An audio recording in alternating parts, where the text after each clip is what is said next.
ассалому алайкум бинандаҳои азизу арҷуманд. ҳоло ба таваҷҷӯҳи шумо нашри таҳлилӣ ва ҷанбастии ҳафта аз телевизиони симои шаҳри Панҷакейн манзур мегардад. ба ҳамагон маълум аст, ки давоми ҳафтаи сипаришуда дар кишварҳои ҷаҳон ҷумҳурии Тоҷикистон, вилояти Суғд ва шаҳру деҳоти Панҷакейн рӯйдоду воқеаҳои гуногуне ба амал омаданд, ки ҳоло хабарнигорони мо муҳимтарин рӯйдодҳои ҳафтаи сипаришударо барои шумо пешниҳод месозанд.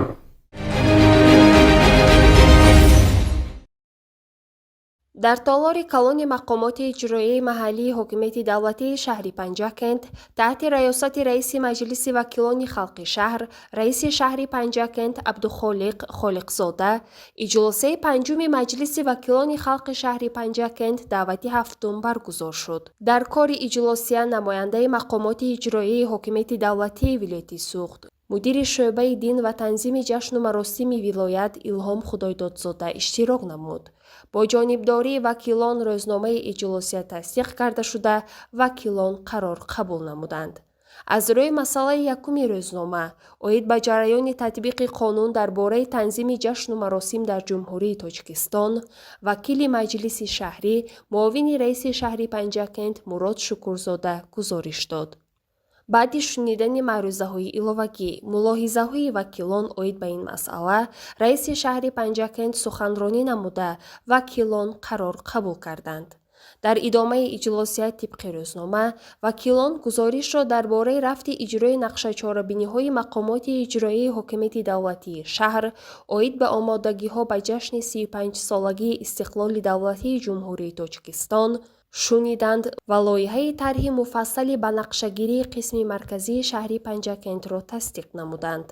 вакилон ҳисоботи комиссияи доимии маҷлиси вакилони халқи шаҳр оид ба масъалаҳои аграрӣ, идораи замин, захираҳои об, экология ва шуғли аҳолӣ, ҳисоботи вакили маҷлиси вакилони халқ аз ҳавзаи интихоботии Соҷина 19, низомномаи комиссияи доимии маҳаллӣ оид ба танзими ҷашну маросими мақомоти иҷроияи ҳокимияти давлатии шаҳрро тасдиқ намуда, оид ба номгузории муассисаи таҳсилоти миёнаи умумии рақами 122 деҳаи ёрӣ ба номи бунёдгузори он Ҷӯрабой Ҷӯрабоев ва кӯчаи Навбунёд дар маҳаллаи Самарқандии шаҳр ба номи ходими давлатӣ, собиқ раиси шаҳри Панҷакент ва муовини аввали раиси вилояти Суғд Шакарбек Самадов қарор ба тасвиб расониданд. дар идомаи кори иҷлосия, вакилон дигар масъалаҳои дар рӯзномаи иҷлосия пешбинишударо баррасӣ намуда, дар фарҷоми он қарорҳои раиси шаҳрро тасдиқ намуданд. иҷлосия дар бораи ҳамаи масъалаҳои дар рӯзнома пешбинишуда қарор қабул намуд. дар ҷанбасти кори иҷлосия, намояндаи мақомоти иҷроияи ҳокимияти давлатии вилояти Суғд суханронӣ намуд. ҳамасола дар ҷумҳурии Тоҷикистон санаи 14 март ҳамчун рӯзи кормандони мақомоти прокуратура таҷлил карда мешавад. ба ин муносибат раиси шаҳри Панҷакент Абдухолиқ Холиқзода якҷо бо дигар роҳбарони мақомоти ҳифзи ҳуқуқ зимни табрикотиҳо гуфта шуд, ки мақомоти прокуратура яке аз ниҳодҳои муҳими ҳифзи қонун ва адолат дар Тоҷикистон ба ҳисоб меравад. фаъолияти ин сохтор ба таъмини волоияти қонун, ҳифзи ҳуқуқу озодиҳои шаҳрвандон ва мубориза бар зидди ҷинояткорӣ равона шудааст. дар давраи рушди давлатдории миллӣ, мақомоти прокуратура саҳми назаррас гузошта барои таҳкими тартиботи ҳуқуқӣ ва суботи ҷомеа хизмат мекунанд. ҳамчунин прокуратура дар баланд бардоштани маърифати ҳуқуқии аҳолӣ саҳм мегузорад. кормандони ин ниҳод тавассути вохӯриҳо, баромадҳо ва корҳои фаҳмондадиҳӣ шаҳрвандонро бо ҳуқуқу ӯҳдадориҳои онҳо шинос мекунанд. ин амал барои пешгирии қонуншиканӣ ва ташаккули ҷомеаи ҳуқуқбунёд аҳамияти калон дорад. имрӯз мақомоти прокуратура ҳамчун яке аз рукунҳои муҳими давлатдории миллӣ дар ҳифзи манфиатҳои давлат ва ҷомеа нақши калидӣ мебозанд. фаъолияти самараноки онҳо барои пойдории қонун, таъмини адолат ва рушди устувори Тоҷикистон заминаи боэътимод фароҳам меоварад. ҳамчунин ба роҳбарият ва кормандони мақомоти прокуратураи шаҳр سپاسنامه و تحفه‌های خاطروی تقدیم کرده شد. گزارش صبرینا اکرم و شهباز قربانوف از دفتر مطبوعات رئیس شهر پنجکند.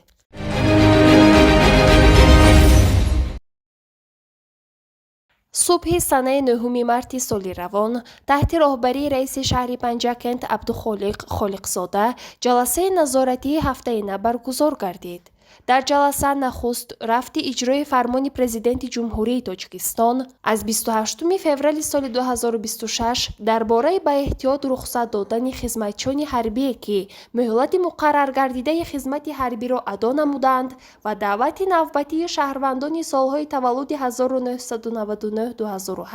به خدمت حربی مورد بررسی قرار گرفت. ضمن شنیدن گزارش رئیس کمیسیون شهری دعوت به خدمت حربی و پرسش از رئیسان جماعت‌های دهات دستور داده شد که رفت سفربر نمودن جوانان سنی دعوتی به خدمت حربی زیر نظارت پیوسته قرار داده شده کار با جوانان و والدان آنها وسعت داده شود.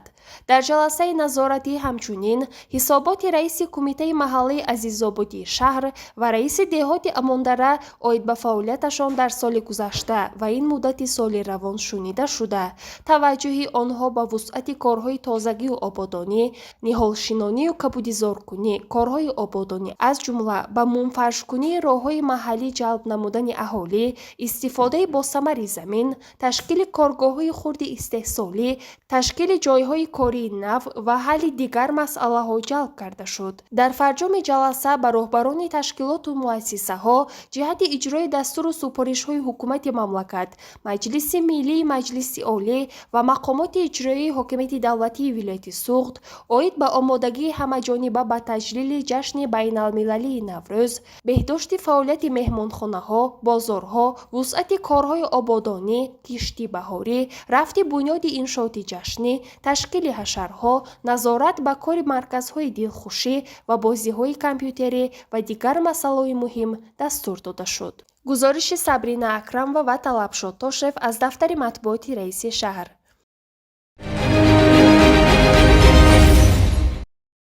با مقصد سزاوار استقبال نمودن جشن تاریخی ملت 35 سالگی استقلال دولتی جمهوری تاجیکستان در شهر پنجکند بنیاد انشاءات جشنی با وسعت ادامه دارد. رئیس شهر پنجکند خالقزاده عبدالخالق با رفت ساختمان چند انشاءات در حدود شهر شناس گردید. ضمن بازدید از رفت کارهای ساختمانی در مرکز آشپالوف اطلاع داده شد که در این موضع از جانب بیناکاران جمعیت دارای مسئولیت محدود خانه‌های با شکوه زیاده از 40 نفر استادهای با تجربه به کار فرا گرفته شده ساختمان با وسعت ادامه دارد. رئیس شهر پنجکند به صاحبکار عبدالشفیع حاجیف و بیناکاران جهت با سطح و صفت بلند معماری ملی آماده نمودن انشاءات مذکور دستورها داد.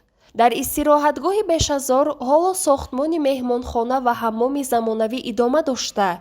با استفاده آماده کردن این دو انشاءات مهم معیشی، سیاحان و مهمانان می توانند از خدمت‌رسانی‌های خوب و دسترس وسیع استفاده نمایند.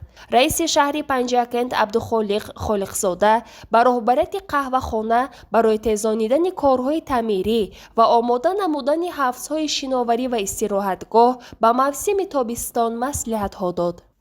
در محله سمرقندی سابق بازار گلستان که بر اثر ساختار پورا از بین رفته بود، در مدت کوتاه با دستگیری مقامات اجرایی محلی حکومت دولتی شهر پنجکند و سهمگذاری صاحبکار بازار نو ساخته به استفاده آماده کرده شد. ضمن شناسایی رئیس شهر از فعالیت بازار نو گفته شد که قسم زیادی سوداگران علاقه اینجا به فعالیت صاحبکاری خود شروع نمودند. در نوبت خود سوداگران نیز خوشحالانه منتداری خود را به راهبریت مقامات اجرایی محلی حکومت دولتی شهر پنجکند و صاحبکار برای ساختمان بازار زمانوی و فراهم کردن بهترین شرایط سودا بیان نمودند. раиси шаҳри Панҷакент зимни суҳбат бо савдогарон қайд кард ки мақомоти иҷроияи маҳаллии ҳокимияти давлатии шаҳри Панҷакент савдогаронеро ки аз сӯхтори бозори Гулистон зарари калони моддӣ диданд ҳеҷ вақт танҳо намегузорад ва онҳоро ҳамеша дастгирӣ хоҳад кард. гузориши Сабрина Акрамова ва Талаб Шотошев аз дафтари матбуоти раиси шаҳри Панҷакент. президенти ҷумҳурии Тоҷикистон муҳтарам Эмомалӣ Раҳмон дар суханрониҳояшон қайд менамоянд ки рушди саноат асоси пешрафти иқтисоди миллӣ ва беҳтар гардидани сатҳи зиндагии мардум аст. бо бунёди корхонаҳои нави истеҳсолӣ мо метавонем ҷойҳои нави корӣ таъсис диҳем ва иқтисоди кишварро мустаҳкам намоем. дар шаҳри Панҷакент низ ба рушди соҳаи саноат таваҷҷӯҳи махсус зоҳир карда мешавад. дар ҳамин радиф раиси шаҳри Панҷакент Холиқзода Абдухолиқ аз рафти фаъолияти корхонаи истеҳсоли шифр ва хатти нави истеҳсоли қумушағал ки бо сармоягузории соҳибкор Баҳодур Насриддинов воқеъ дар деҳаи Сӯҷинаи ҷамоати деҳоти Сӯҷина буд, шинос гардид. иттилоъ дода шуд ки талабот ба маҳсулоти истеҳсолии ин корхона зиёд буда ҳамарӯза ба аҳолӣ хизматрасонии хубу босифат ба роҳ монда шудааст. дар мавзеи қавола бо сармоягузории соҳибкор Дӯстзода Афзалшоҳ корхонаи коркарди маҳсулоти кишоварзӣ ва истеҳсоли обҳои ташнашиканӣ ҷамъияти дорои масъулияти маҳдуди Оби Ҳафткӯл сохта мешавад. пас аз пурра ҳамвор кардани ин мавзеъ корҳои ободонӣ дар иншооти мазкур оғоз мегардад. ҳамчунин дар деҳаи Миндонаи ҷамоати деҳоти Ёрӣ аз тарафи соҳибкори инфиродӣ Файзиддин Нарзиев сохтмони фермаи мурғпарварӣ барои 60 000 дона мурғ дар арафаи анҷомёбӣ қарор дорад. зимни шиносоии раиси шаҳр ба масъулони дахлдор ҷиҳати бо сатҳу сифати баланд ба анҷом расонидани корҳои сохтмонӣ ва обод намудани гирду атрофи бино дастур дод. гузориши Сабрина Акрамова ва Талаб Шотошев аз дафтари матбуоти раиси шаҳр. дар идомаи боздидҳо аз иншооти ҷашнӣ дар ҷамоатҳои деҳот раиси шаҳри Панҷакент Абдухолиқ Холиқзода бо рафти бунёди иншооти соҳаи маориф шинос гардид. дар деҳаи деваштиши ҷамоати деҳоти Халифа Ҳасан раиси шаҳр аз рафти сохтмони муассисаи таҳсилоти миёнаи асосии рақами 1 дидан кард. иншооти мазкур бо дастгирии мақомоти иҷроияи маҳаллии ҳокимияти давлатии шаҳри Панҷакент бунёд гардида фармоишгар бунёди миллии иҷтимоии маблағгузории Тоҷикистон ва пудратчӣ ҷамъияти дорои масъулияти маҳдуди Гулгун мебошад. бино аз 2 ошёна, 13 синфхона, толор ва утоқҳои дарсӣ иборат буда барои қабули 480 нафар хонанда дар дубаст пешбинӣ шудааст. дар деҳаи боғчаи ҷамоати деҳоти Шинг муассисаи таҳсилоти томактабӣ ба номи Марьям барои ифтитоҳ омода карда мешавад. иншооти мазкур бо таҷҳизоти зарурӣ пурра таъмин гардида корҳои тозагӣ дар саҳну атрофи он идома дорад. зимни боздиди раиси шаҳри Панҷакент ба масъулони шӯъбаи маориф ва кӯдакистони мазкур барои бо тамоми шароитҳои зарурӣ ба истифода омода намудан ва ҷалби мураббияҳои ҷавону боистеъдод дастур дода шуд. дар идомаи боздидҳо раиси шаҳри Панҷакент дар деҳаи Рӯзи Обноки ҷамоати деҳоти Ёрӣ бо рафти сохтмони муассисаи таҳсилоти миёнаи умумии рақами 116 шинос шуд. дар ин мавзеъ сокинон дастаҷамъона ба тариқи ҳашар ба бунёди муассисаи таълимии Камарӣ ҳиммат бастанд. дар деҳаи Киштӯдаки ҳамин ҷамоат майдончаи варзишии замонавӣ барои ифтитоҳ омода карда мешавад. зимни боздиди раиси шаҳри Панҷакент ба масъулони марбута ҷиҳати дар сатҳи баланд омода кардани иншооти варзишӣ ва ба тартиб овардани атрофи он супориш дода шуд. дар арафаи таҷлили рӯзи модар раиси шаҳри Панҷакент Абдухолиқ Холиқзода собиқадори соҳаи маориф, аълочии маориф ва тандурустии Тоҷикистон, аълочии мактабҳои шӯравӣ Ҳалима Саъдуллоева собиқадорони соҳаи тиб Раъно Қурбонова, Назокат Саидалиева, собиқадори соҳаи сохтмон Ховарой Бобоева, собиқадорони соҳаи маориф Гулчеҳра Саломова ва Меҳриҷон Азизмуродованро ки бо меҳнати шоиста, меҳру садоқат дар рушди ҷомеа, тарбияи насли ҷавон ва ҳифзи саломатии мардум саҳми арзанда гузоштанд, айодат намуда бо Рӯзи модар табрик намуд. гуфта шуд ки дар сиёсати иҷтимоии ҳукумати ҷумҳурии Тоҷикистон таҳти роҳбарии президенти ҷумҳурии Тоҷикистон муҳтарам Эмомалӣ Раҳмон мақому манзалати зан модар ҷойгоҳи хоса дорад.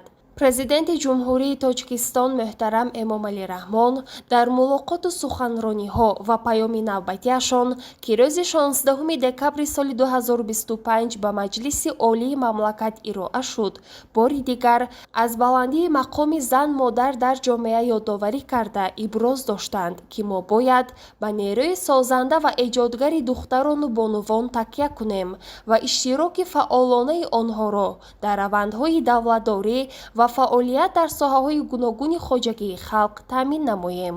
дар даврони истиқлол заминаҳои ҳуқуқии ин раванд дар шакли қонун, фармону қарорҳо, барномаю стратегияҳо гузошта шудаанд.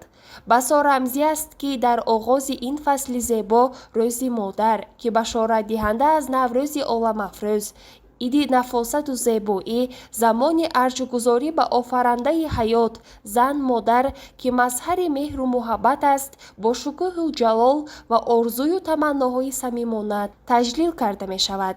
дар навбати худ собиқадорон низ миннатдории самимонаашонро ба президенти ҷумҳурии Тоҷикистон муҳтарам Эмомалӣ Раҳмон, раиси вилояти Суғд ва роҳбарияти мақомоти иҷроии ҳокимияти давлатии шаҳри Панҷакент ҷиҳати таваҷҷӯҳу ғамхориҳои пайваста баён намуданд. ба айодатшавандагон тӯҳфаҳои хотиравии мақомоти иҷроии ҳокимияти давлатии шаҳр тақдим гардид. гузориши Сабрина Акрамова ва Шоҳусайн Солеҳов аз дафтари матбуоти раиси шаҳр.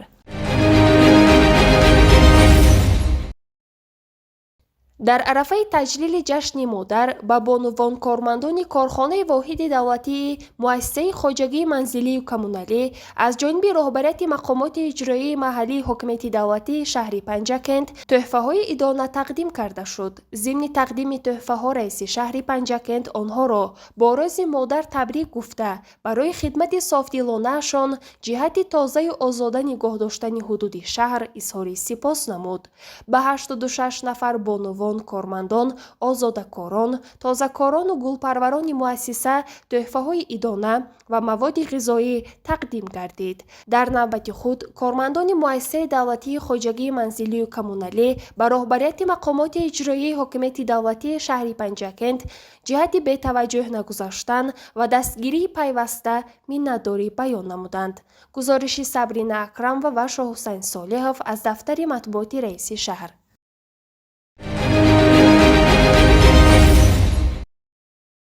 дар толори мақомоти иҷроияи маҳаллии ҳокимияти давлатии шаҳри Панҷакент таҳти раёсати муовини якуми раиси шаҳри Панҷакент Сабурҷон Собирзода ҷаласа оид ба таҷлили Иди байналмилалии Наврӯз доир гардид. муовини раиси шаҳри Панҷакент Парвина Нақибӣ ҳозиринро бо дастуру супоришҳои сарвари давлат пешвои муаззами миллат муҳтарам Эмомалӣ Раҳмон ки дар маҷлиси васеъи ҳукумати ҷумҳурии Тоҷикистон гузошта шуда буд ва он санаи 23 январи соли равон баргузор гардида буд, шинос кард. аз ҷумла дар ин ҷаласа зикр шуда буд ки соли 2026 соли таърихист, зеро соли равон Тоҷикистони азизи мо 35-мин солгарди истиқлоли давлатии ҷумҳурии Тоҷикистонро хотирмон таҷлил хоҳад кард ва масъулин бояд дар ин самт вазифаҳои асосии муайяншударо сари вақт масъулиятнок иҷро намоянд. аз ҷумла ҷиҳати густариш бахшидани раванди омодагӣ ба ҷашни 35-солагии истиқлоли давлатии ҷумҳурии Тоҷикистон, иҷрои вазифаҳои дар паёми президенти ҷумҳурии Тоҷикистон гузошта шуда, таъмини рушди устувори иқтисодиву иҷтимоӣ, корҳои ободониву созандагӣ масъулин муваззаф шуданд. соли равон дар қатори 35-мин солгарди истиқлоли давлатӣ Иди байналмилалии Наврӯз низ бояд сазовор таҷлил карда шавад. дар назар аст тибқи нақшачорибиниҳои мақомоти иҷроияи маҳаллии ҳокимияти давлатии шаҳр Рӯзи байналмилалии Наврӯз дар шаҳри Панҷакент санаи 21 март соати 10 дар варзишгоҳи марказии шаҳри Панҷакент таҷлил мегардад. роҳбарони корхонаву ташкилот ва муассисаҳо муваззаф шуданд то дар арафаи наврӯз деги суманак гузоранд. Инчунин хаймаҳо, намоишгоҳи ҳунарҳои дастиву миллӣ ва хӯрокҳои гуногун ташкил ва ба маъраз пешкаш карда шавад. ҳамзамон бо мақсади омодагии ҳаматарафа ба иди байналмилалии наврӯз, раисони ҷамъиятҳои деҳот, маҳаллаҳои шаҳр, роҳбарони тамоми соҳаҳо муваззаф шуданд, ки бо иштироки ҷомеаҳои меҳнатӣ ва аҳолӣ ҳашарҳои ободониву тозагӣ ташкил намуда, шаҳру деҳотамонро боз ҳам зебову хуштар намоянд. Инчунин барои сабзу хӯрамгардонӣ, шиноидани дарахтони ҳамеша сабзу гулҳои ороишӣ низ насби шиору овезаҳо ва дигар тадбирҳои идона саҳми худро гузоранд. дар маҷлис масъулин супориш гирифтанд, ки тибқи нақша ҷашни наврӯзро дар алоҳидагӣ дар худи корхона, маҳалла ва ё ҷамоат бо чорабиниҳои хотирмон таҷлил намуда, рамзи наврӯз ва дигар корҳои ороиширо анҷом дода, иштироки фаъолонаи мардумро бо намоиши ҳунарҳои гуногун, барномаҳои адабию фарҳангӣ таъмин намоянд. гузориши Муиса Атамуллоева ва Шаҳбоз Қурбонов.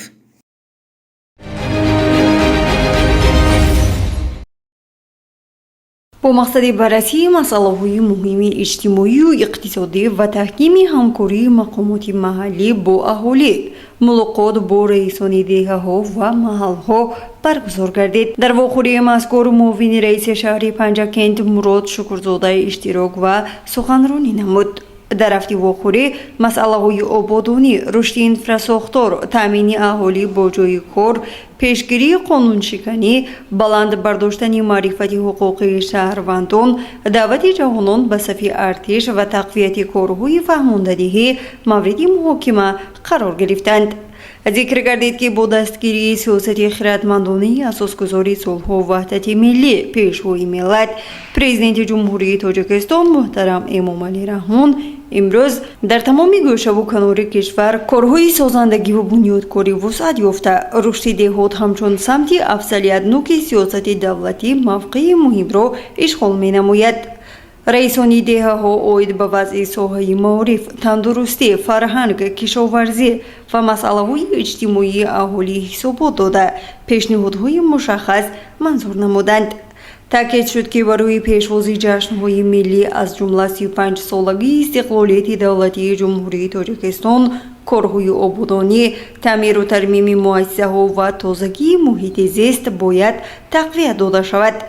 дар анҷоми мулоқот ба масъулини ҷиҳати иҷрои саривақтии супоришҳо, таҳкими интизоми хизматӣ ва баланд бардоштани масъулияти шаҳрвандӣ дастуру тавсияҳои мушаххас дода шуд. гузориши Мартаба Раҳмонова ва Исмоилҷон Холов.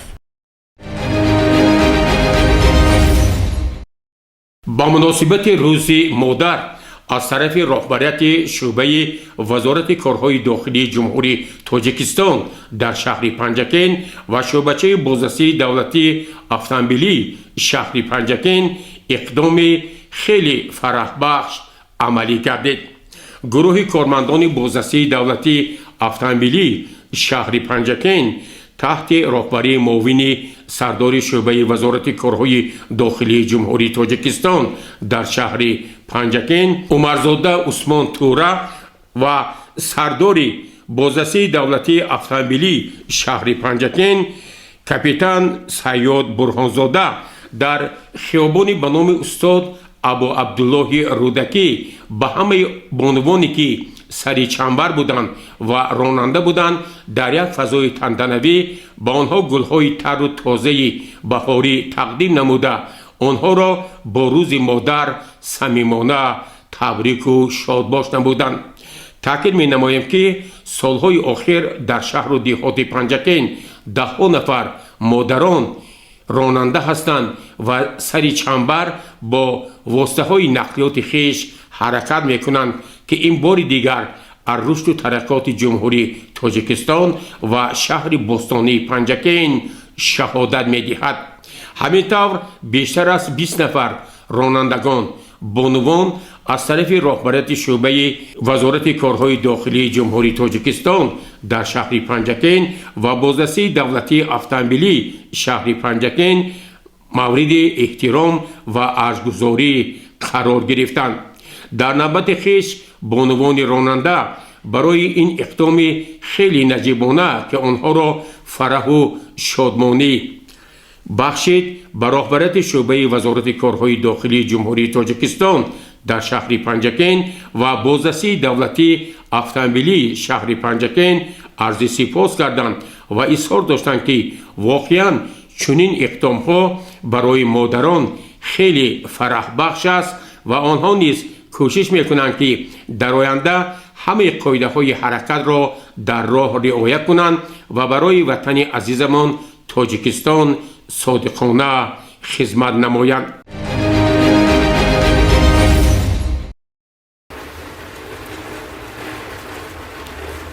با مناسبت روز مادر در مرکز سلامتی شهر پنجکن جمع تنتنوی برگزار شد. رهبریت مرکز سلامتی شهر پنجکن امینوف بزرگمر، معاون رئیس کمیته اجرایی حزب خلق دموکراتی تاجیکستان در شهر پنجکن قابل جلالوف، رئیس کمیته اتفاق کسبه کنجایف کریم، بانوان کارمندان بیمارخانه را با روز مادر صمیمانه شادباش گفتند و گفته شد که مادر نخستین آموزگار انسان، سرچشمه محبت، مهربانی و فداکاری است. مهر مادر احساس پاک و بی‌آلایش است که از آغاز هستی انسان تا پایان عمر همسفر او میماند. بیهوده نیست که بزرگان گفتند بهشت زیر قدم مادران است. اساسگزار صلح و وحدت ملی، پیشوای ملت، پرزیدنت جمهوری تاجیکستان جناب عالی محترم امام علی رحمان در برآمدهایشان پیوسته تاکید مینمایند که احترام و ارجح‌گذاری به مادر قرض فرزندی و رسالت شهروندی هر یک شخص می باشد. نقش مادران و زنان در تحکیم و رشد جامعه بنیاد عالی خوشبخت، تعلیم و تربیت فرزندان و افزایش اعتبار خاندان نهایت مهم و ارزشمند می باشد. تاکید شد که سهم بانوان در رشد ساحه تندرستی مملکت از جمله شهر پنجکن خیلی نظررس است. در ساحه تندرستی بانوان طبیب، آزادکاران، همشیره‌های طب همه‌روزه در خدمت مردم شهر و دهات پنجکن قرار دارند. طبیبان و همشیره‌های شفقت با درک مسئولیت بلند به بیماران و کارافتادگان که به مرکز سلامتی شهر پنجکن می‌آیند کمک می‌نمایند. در خاتمه جمعیت تنتنوی قطار طبیبان، همشیره‌های شفقت و آزادکاران را با سپاسنامه و تحفه‌های خاطروی قدردانی کرده شد. گزارش دلشاده حلیموه.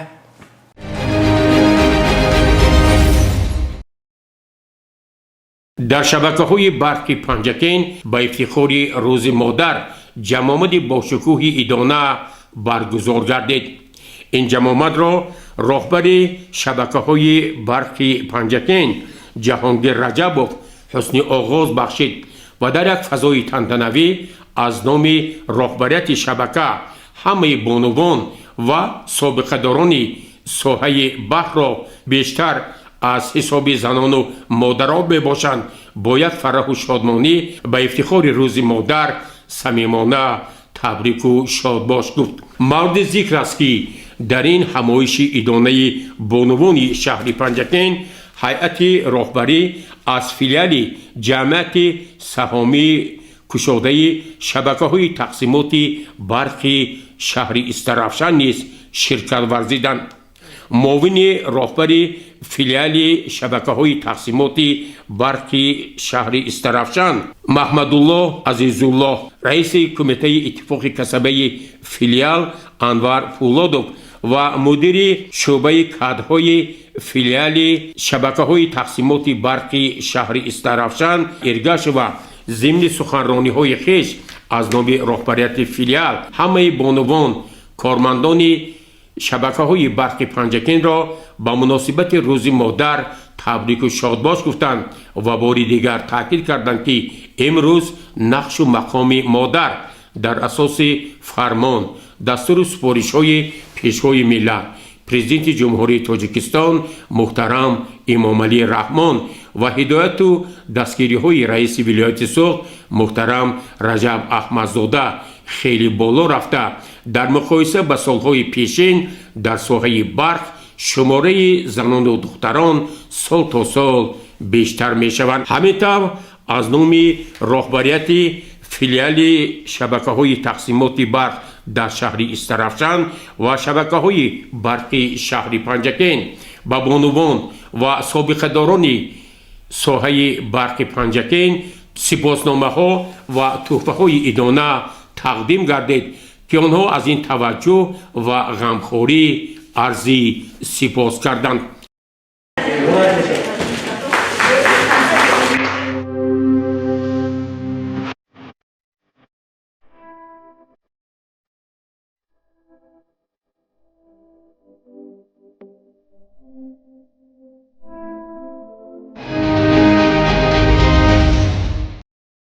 дар маҷмӯи фарҳангиву фароғатӣ ба номи устод Лоиқ Шералӣ дар шаҳри Панҷакен бахшида ба рӯзи модар аз ҷониби донишкадаи омӯзгории Тоҷикистон дар шаҳри Панҷакент чорабинии фарҳангӣ баргузор гардид.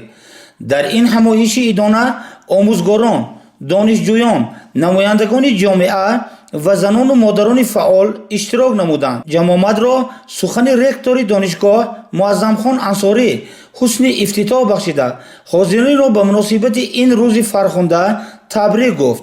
ӯ дар баромади худ аз мақому манзалати зан модар дар ҷомеа ёдовар шуда таъкид намуд ки тарбияи насли солим ва пешрафти ҷомеа пеш аз ҳама меҳру ғамхориҳои модарон вобаста аст.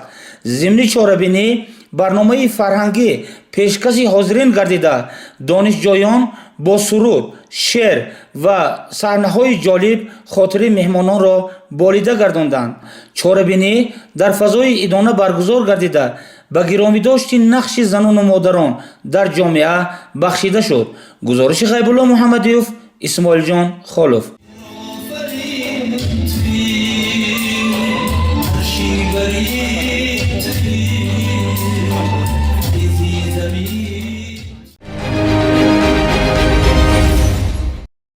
ҳамасола санаи 11 март ҳамчун рӯзи матбуоти тоҷик дар саросари кишварамон таҷлил карда мешавад.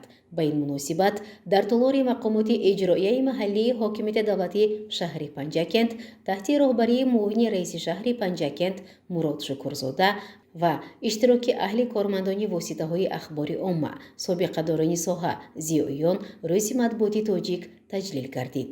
нахуст муовини раиси шаҳри Панҷакент Мурод Шукурзода номаи табрикотии раиси шаҳри Панҷакент Абдухолиқ Холиқзодаро ба самми ҳозирин расонида аҳли қаламро бо иди касбиашон табрику муборакбод намуд. ҳоло воситаи ахбори омма энъикоскари таҳаввулоти азими иқтисодиву иҷтимоӣ, таҳкими сулҳу ваҳдат, ҳифзи манофии миллӣ буда барои саривақт ба аҳолӣ расондани ахбори зарурӣ оид ба самтҳои гуногуни хоҷагии халқ ва ҳалли мушкилоти мавҷуда нақши барҷаста ва муассир доранд.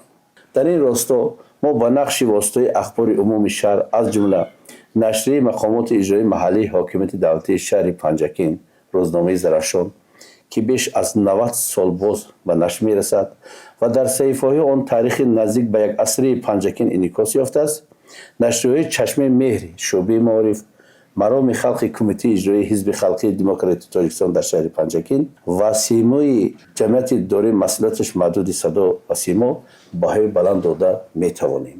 اطمینان کامل دارم که کارمندان واسطه اخبار عام شهر شما روزنامه‌نگاران ارجمند منبع نیز برای انعکاس نیکبینانه دستاوردهای دوران صاحب استقلالی کشور از جمله کارهای سازندگی و آبادکاری و پیشروی‌های روزگار مردم شهر بلند برداشتن نفوذ شهر پنجکن چون اعضای شورای بین‌المللی هنرمندی و بهر استقبال شایسته جشن 35 سالگی استقلال کشور عزیزمان سهم ارزنده خود را می‌گذارید. با همین نیت‌های نیک از نام رئیس شهر پنجکن محترم خالقزاده عبدالخالق صنعبر شما حاضرین گرامی و کل قلمکشان شهر را با روز مطبوعات تاجیک تبریک و تهنیت گفته برایتان خانه آباد و تنصیحاتی و خاطر جمعی قلمی برا و الهام سرشار آرزو میکنم. روز مطبوعات تاجیک مبارک باشد.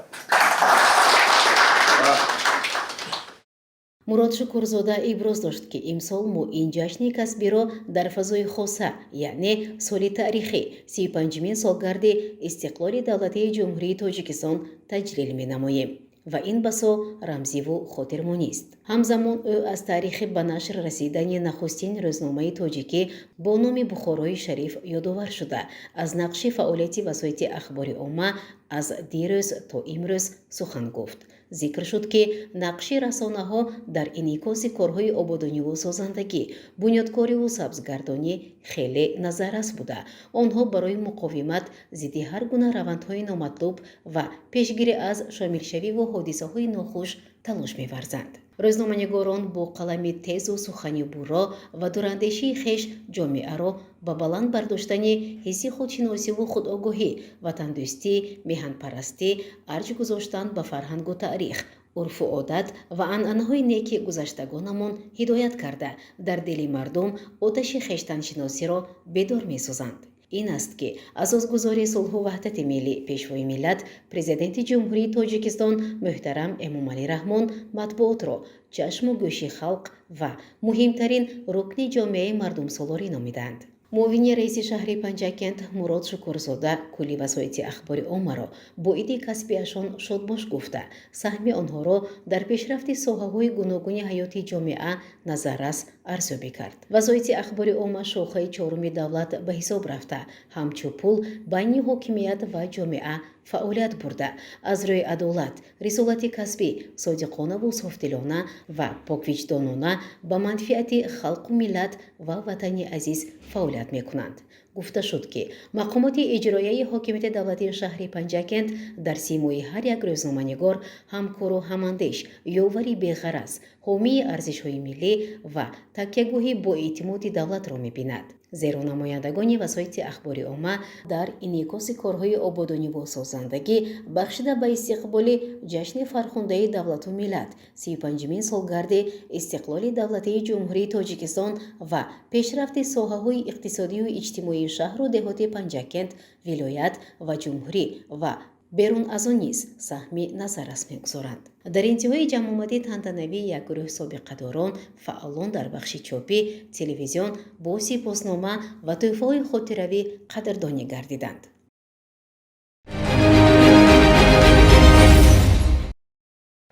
با مناسبت روز مطبوعات توجیک در مرکز تشخیص منطقوی آگنتی توجیکستاندارتی شهر پنجکین با اشتراک نمایندگان واسطه‌های اخبار عامه همایش ایدانه برگزار شد. در آغاز همایش سردار مرکز حبیبزاده امیدجان حاضرین را با پیام تبریکی دیرکتور آگنتی توجیکستاندارتی نزد حکومت جمهوری تاجیکستان محترم رحمان اسلام‌الدین خیریدین با افتخار 114مین سالگرد چاپ اولین روزنامه تاجیکی بخارای شریف که در زمینه آن هر سال 11 مارس روز مطبوعات تاجیک تجلیل می‌گردد شناس نمود. همزمان حبیبزاده امیدجان از نام ماموریت مرکز تشخیص منطقوی آگنتی توجیکستاندار در شهر پنجکین کارمندان و سابقه‌داران واسطه‌های اخبار عامه را با عید کسبیشان صمیمانه تبریک و مبارکباد کرد. سرداران شعبه‌های مرکز دلارام تاشیوا، معروف مختارов پیرامون نقش و مقام رسانه‌های خبری در تامین فضای اطلاعاتی اندیشه و تمناهای خویش را ارزیابی نمودند. از طرف ماموریت مرکز به نمایندگان رسانه‌های خبری همچون عرض قدرشناسی، سپاسنامه و تحفه‌های خاطروی تقدیم گردید. روزنامه‌نگاران برای احترام و قدرشناسی به راهبریت مرکز تشخیص منطقوی آگنتی توجیکستاندار در شهر پنجکین سپاس خویش را بیان کردند. گزارش عباس همراه‌زاده و شهباز قربانов.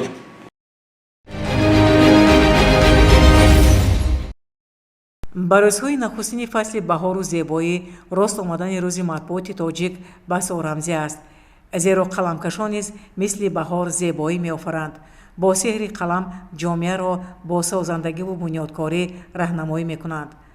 ба ҳамин муносибат дар кумитаи иҷроии ҳизби халқии демократии Тоҷикистон дар шаҳри Панҷакент бо намояндагони васоити ахбори омма нишасти идона баргузор гардид.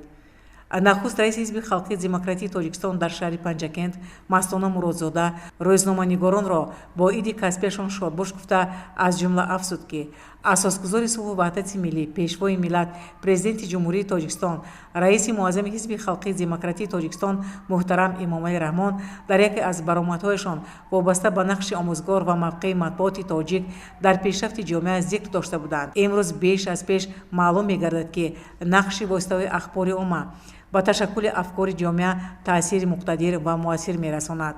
тарғибу ташвиқи ҳадафҳои миллӣ, дастовардҳои истиқлоли давлатӣ, озодӣ, давлатдории миллӣ ва рушди минбаъдаи Тоҷикистон, васеъ ҷалб намудани васоити ахбори умма, рушди маънавиёти ҷомеа, инкишофи фарҳанг, иттилоот, баланд бардоштани завқи зебоипарастии шаҳрвандон аз ҳадафҳои ҳизби халқии демократии Тоҷикистон мебошад. ҳамзамон раиси ҳизби халқии демократии Тоҷикистон дар шаҳри Панҷакент Мастона Муродзода бо боварӣ изҳор намуд, ки рӯзноманигорон минбаъд низ ба иҷрои рисолати худ содиқ монда дар инъикоси воқеии ҳаводиси ҷомеа, дастовардҳои истиқлоли миллӣ, рушди соҳаҳои гуногуни хоҷагии халқ, татбиқҳои ҳадафҳои стратегӣ, тарбияи насли ояндасози ватандӯсту бомаърифат саҳми арзанда мегузоранд. ба кулли кормандони васоити ахбори умма пеш аз ҳама тансиятӣ, хотирҷамъӣ, илҳоми саршор аз меҳр ва бурдбориҳоро таманно намуда дар хотима сипоснома ва тӯҳфаҳои хотиравӣ тақдим намуд.